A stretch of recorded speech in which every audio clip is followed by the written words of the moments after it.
So, Candace Owens gives this very moving, powerful, personal anecdote, personal story about uh, being labeled a victim of a hate crime and how that caused damage to her, and specifically leading to a case of anorexia. And, but then, for example, she goes on to say, quote, what is happening right now is a cultural war on men. So is that a contradiction?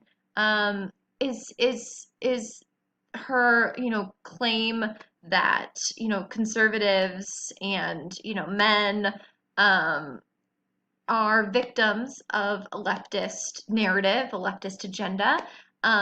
Is that sort of contradicting and undercutting her argument and the ethos that she established as someone who was damaged by having being attached to that label? And as she's setting up a situation, an interesting question, and one that's worth exploring, she's setting up a situation, an argument where only some people get to use the victim label and other people get shunned or discouraged and criticized for using it. So that's an example of why it's important to sort of identify some of the important moves and interrogate them, question how they function, question if they're effective, and if they should be effective. So here's another example. I've been smeared, libeled, I've been protested, I've been kicked out of restaurants, I've been assaulted because I go around with a very simple message, which is that bad things happen to everyone, but a victim mentality is not something you should possess because a bad thing happens to you. So Angelique noted, I felt this was ethos as Candace is trying to create a relatability with the crowd that she is addressing, that falls into being a part of a group and having possibly experienced similar hardships due to their point of view. And I said, I think this is a really good point. Conservatives, especially young conservatives, feel, and whether you believe this is right or wrong, or true or false, they do feel increasingly excluded from mainstream society. A lot of the young conservatives that she's speaking to might have had a very similar experience. They might have also been smeared, involved in, or, had people protesting, carrying signs while they were against some of their actions. They might have been kicked out of restaurants or lost friendships.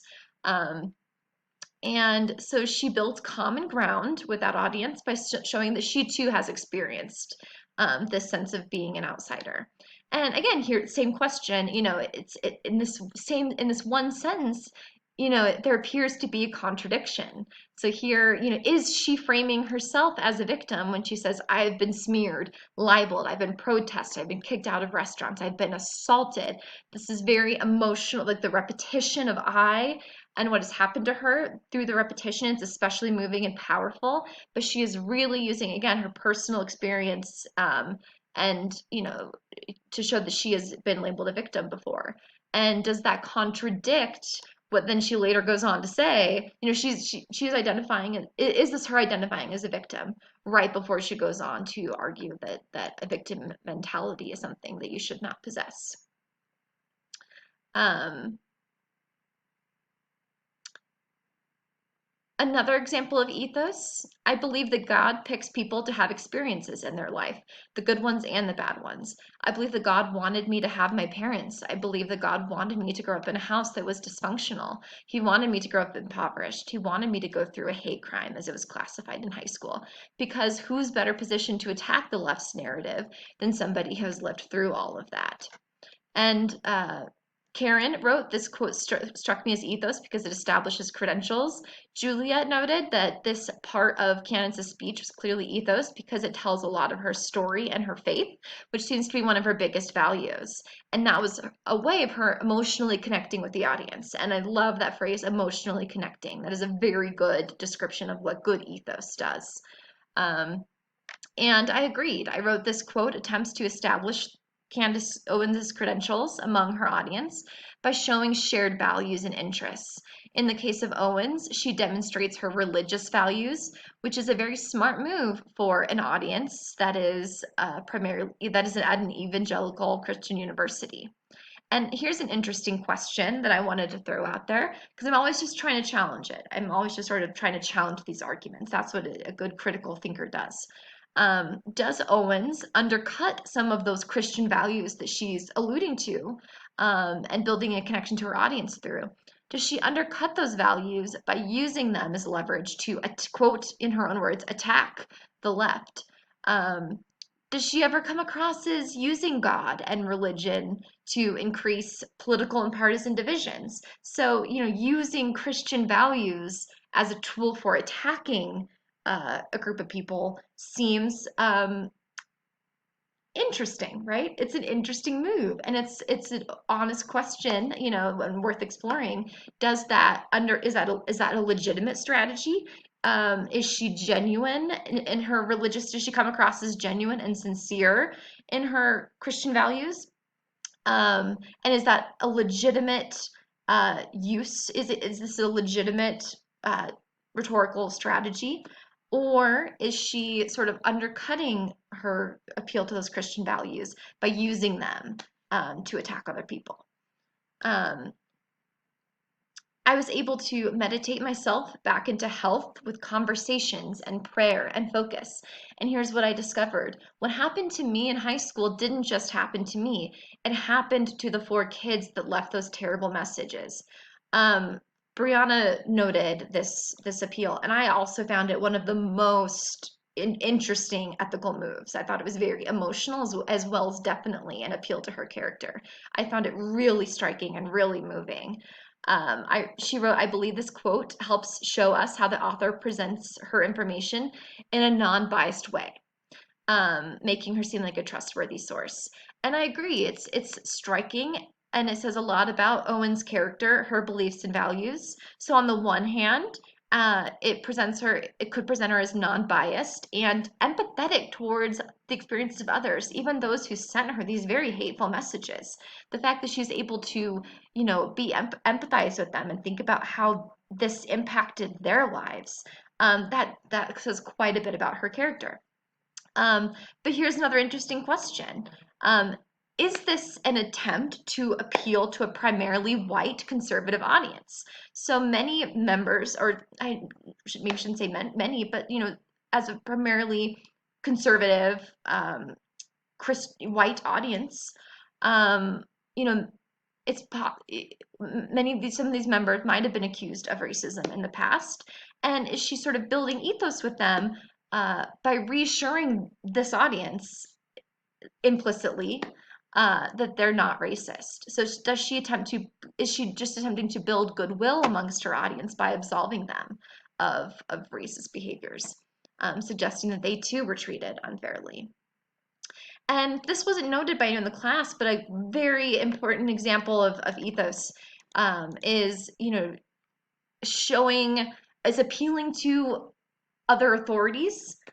So people that your audience is going to look to as authorities, people that your audience looks up to or admires, if you can point to them and show how you're aligned or on the same page with them or endorsed by them, that adds a lot of credibility. So think about this when politicians, endorse one another, or if uh, um, you know if very conservative a politician running for Senate in a very conservative district appeals to Donald Trump and says, Donald Trump really likes me. I like Donald Trump. I'm going to be pushing for the same policies. That, for a conservative audience, is going to give him a lot of ethos, a lot of credibility. And Candace Owens does something very similarly when she says, quote, I love Donald Trump. So the point of her saying, I love Donald Trump, that is her building ethos. That is her attempting to build credibility amongst her audience by appealing to an authority that her audience looks up to. She also similarly mentions her support for Brett Kavanaugh, and that got a huge round of applause. Again, which makes a lot of sense. This is an evangelical university, and Brett Kavanaugh is widely seen as sort of ideologically in line with that community. And so that received a huge round of applause. And she also frequently identifies herself with Kanye West. and how much she loves Kanye, and how Kanye, quote, tweeted about her, "I love the way Candace Owens thinks." And an interesting question, tying back to the original issue of context, why it's important to think about the context.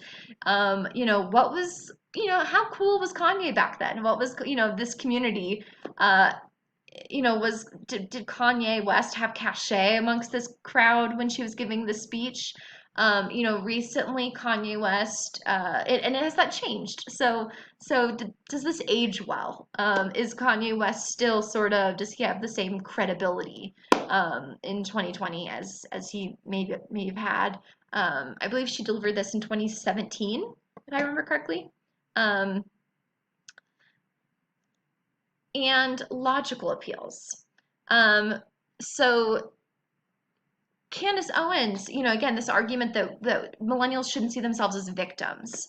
And she, gives this example of how she was confronted with these voicemails that many people interpreted as racist, and as hate speech. And she writes that instead of seeing it that way, and this was noted by Maximo. She argues, quote, a generation. She blames their behavior on cell phones and social media instead of racism.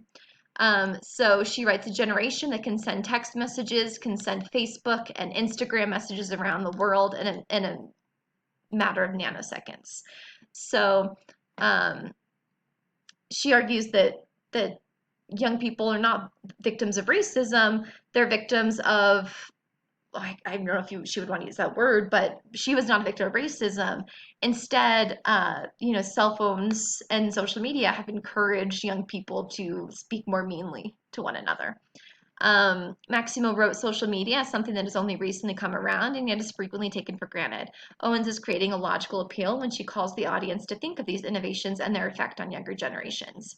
And this is exactly an example of what we would call cause-effect analysis. So whenever you're trying to show that something is the cause or the effect of something else, that is a lot that appeals to our sense of logic and reason. So cause-effect analysis is a very powerful, effective form of logos.